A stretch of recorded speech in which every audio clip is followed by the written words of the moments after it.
આશરે 5000 વર્ષ પહેલા સિંધુ ઘાટીમાંથી કપાસના બીજ મળી આવ્યા હતા, એટલે કે કપાસનું ઉત્પાદન ભારતમાં જ થયું હતું. ભારતમાંથી કપાસ મધ્ય પૂર્વ, ત્યાર પછી ઇજિપ્ત, ચાઇના અને ગ્રીસમાં પહોંચ્યો.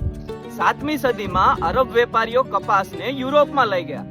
ત્યારબાદ 16મી સદીમાં બ્રિટિશ વેપારીઓ ભારત આવ્યા અને કપાસ ઇંગ્લેન્ડ પહોંચ્યો.